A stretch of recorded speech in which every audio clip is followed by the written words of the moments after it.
Hollywood itself is a word. The word is interesting because it's a word that comes from a pagan. Hollywood is the holy wood, and it was the wood that the magical wands were made out of in the pagan sorcery, magic. And these wands were believed that the sorcerers that possessed them could put people into trances and control them. This is part of, this is symbolic, but it's also important to understand that part of what Hollywood literally does is it puts people into trances. It's a dream state. They call it the dream machine in the United States.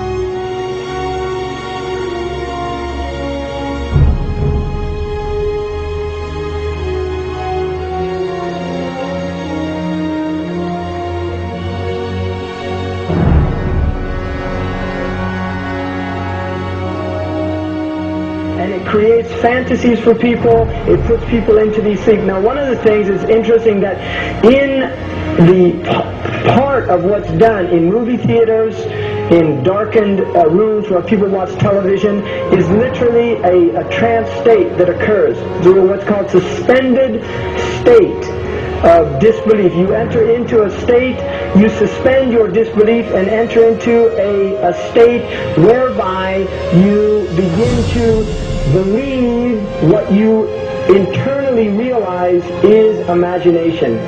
It's falsehood. Films are magic. It's just magic. You go and you watch these things and people get caught up in them. People cry during films. All this catharsis that takes place in these things.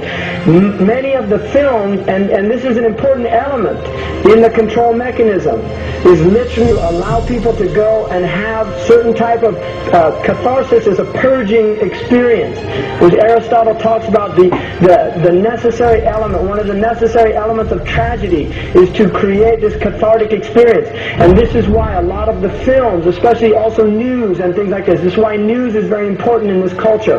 Everybody watches the news. They have this tragic, cathartic experience of watching the tragedies of others and then feeling safe and complacent in their own experience of this suspended state of illusory well-being. So these are very intricate and sophisticated methods. Now, I think it's dangerous, although there are elements, there's concerted efforts that take place, there's also a lot of people that have similar worldviews that aren't necessarily working together in concerted efforts.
wanted to know.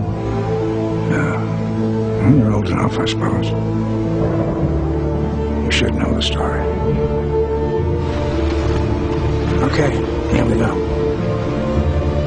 It was 1832.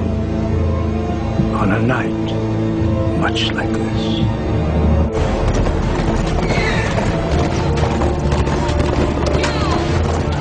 Charles Carroll was the last surviving signer of the Declaration of Independence.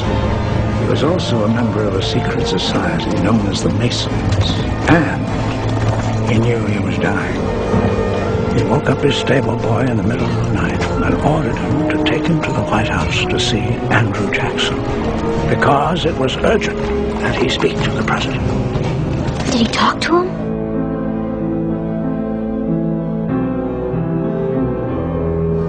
No, he never got the chance. The president wasn't there that night. But Charles Carroll had a secret. So he took into his confidence the one person he could. My grandfather's grandfather, Thomas Gates. What was his secret? A treasure. A treasure beyond all imagining.